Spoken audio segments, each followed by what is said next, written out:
Good afternoon, students.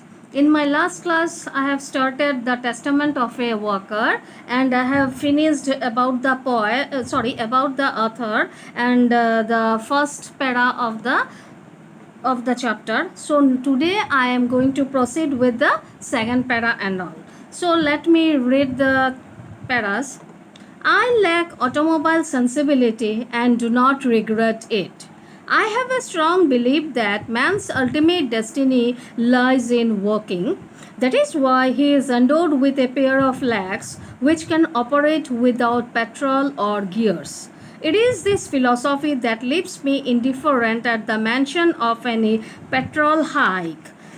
So here let me explain. So here in this particular line, the author R.K. Narayan wants to say that he lacks automobile sensibility. I here refers to whom? I here refers to the author R.K. Narayan. He says that he lacks means what? He do not understand the automobile technology which is there in his car. So and do not regret it, and he also do not regret for not knowing all these things. I have a strong belief that man's ultimate destiny lies in walking. And also, he says that he has a strong belief, that is, he believes that man's ultimate destiny lies in walking. That is, everyone has to walk. Man has to walk. Means what? That is, whenever now I am giving one example. Say whenever we have to move from one place to another, we have to use a vehicle. Say it may be four-wheeler or it may be two-wheeler, but in order to move from one place to another, we need a vehicle. But whenever we reach that point, at that point we have to stop and have to park our car. So we cannot move by moving in that particular car. So this is what is called that man's ultimate destiny lies in walking. That after we get down from the car, so what we do, we use our legs and reach that particular point, reach our goal. So that is why he is endowed with a pair of legs. That is because of that thing we are provided with a pair of legs. We means the people, the human beings are provided with a pair of legs which can operate without petrol or gears. So here in this particular line he says that which can operate, which means what? That is the two legs. The two legs can operate. Operate means function. The two legs can function without petrol or gears. That is, I am clarifying it once again, that whenever we use our legs, whenever we move our legs, whenever we move from one place to another, we don't need that gas, or sorry, we don't need petrol or gears to move from one place to another with the help of our legs. So here for that reason the author says that man is endowed with a pair of legs which do not need what? Which do not need petrol or gears to move. So I think that this line is clear to you. It is this philosophy that leaves me indifferent at the mention of any petrol hike. So he is least bothered about the petrol hike. Petrol hike means what? The rise in petrol. He is least bothered about it. So he says that ultimately man is destined to walk. Man has to walk. I know that the hiking will culminate where it cannot hike any further.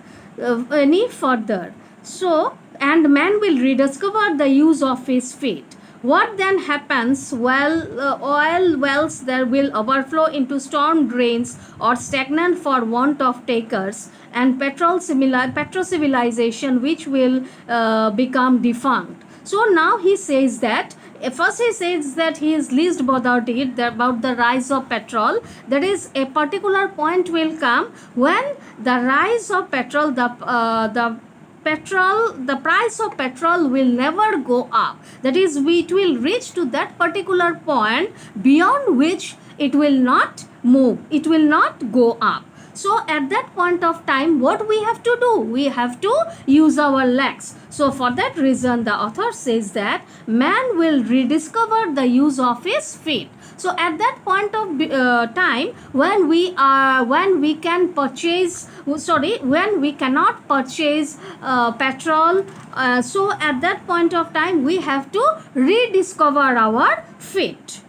So he says that at that time what will happen, that is, there will not be any petrol pump, there will not be any person who will be in the line, who will be in the want of petrol. So the everything will stop. So we have to use our legs as we want to move from one place to another. So the most ambitious work I have been planning for years is to be called The Testament of a Worker.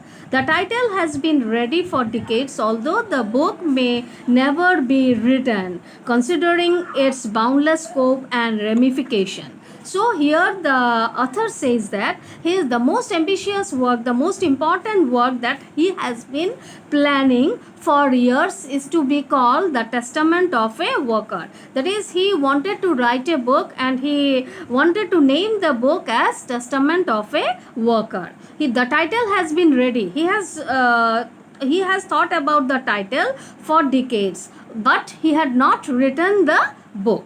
Why he has not written the book? Because of its boundless scope and ramification. That is, the scope is very much. So from that point of view, he has not written the book and the detail. That is the Testament of a Worker. That is, it has to be written in detail. The scope is very vast. So from that point of view, he has stopped writing the book, which he has thought to be named as Testament of a Worker.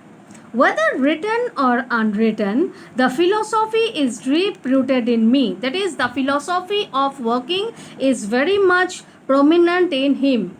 So the time, now he is talking about the time.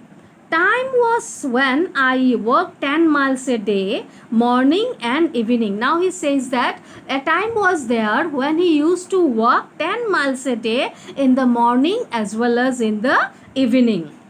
And even now I continue the habit on a lesser scale. So now he says that now also, earlier I used to work, but now also I am working, but not at that scale. That is, not at that scale, means to a lesser scale. That is, he has decreased the mileage of his working, but still he has not given up his working habit.